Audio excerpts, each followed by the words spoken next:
There is a very telling scene in the Lord of the Rings, the Fellowship of the Ring. Frodo has the ring that he knows he has to take and destroy, and he's very, he feels the weight of this mission. And he says, I know what I have to do, but I'm afraid to do it. And I think at times during our spiritual life, we know what it is that's being asked of us, but sometimes we lack the courage to do it. We realize we have to start walking on the path that leads us to imitate Christ more deeply in our lives, and we feel the weight of that.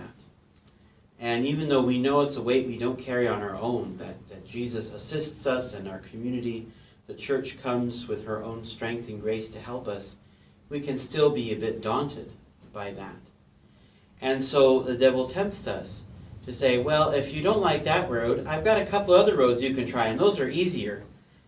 And tries to convince us to do something else that may look better, but ultimately be destructive to us. And our first reading today, our author of the book of Proverbs is giving us great examples of what happens between those two paths. And Mel Blanc, and he must have read the book of Proverbs, because I know I've seen this chasing bubbles over deadly snares in a Bugs Bunny cartoon or a Tom and Jerry cartoon. I know I've seen it. It's just an image that sticks with me. But it's a very powerful one, as we can see, that it shows very starkly what happens when we follow these other paths that don't really bring us any good.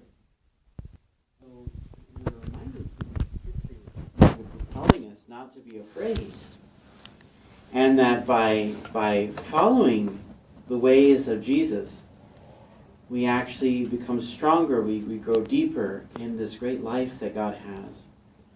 And this gospel passage, I know, has been problematic for some people. They say, oh my gosh, how could Jesus treat his mother like that? Isn't she the Blessed Mother? Yes, she is. But the evangelists were trying to remind everyone that it's not a bloodline that gets you into heaven. It's not who you know. It's how you live your life based on the teachings of Christ. And who better does that than our Blessed Mother, who heard the Word of God and conceived the Word of God in her womb and lived with the Word of God in her presence. It's a great example to us. And Pope Francis was preached in a homily once that, we know what we have to do, sometimes we lack the courage to do it. So let us imitate Mary, our Blessed Mother, who had the courage and trust in God to follow the path he had set before her. And it means making that choice of following that path that God has set, even though it's very difficult. And we may encounter suffering in our own part.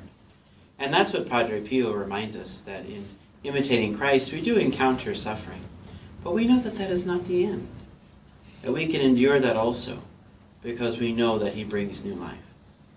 So may we always have the courage to follow the path that God has set, and not be afraid or dissuaded by easier paths, but to choose the path that Christ has set.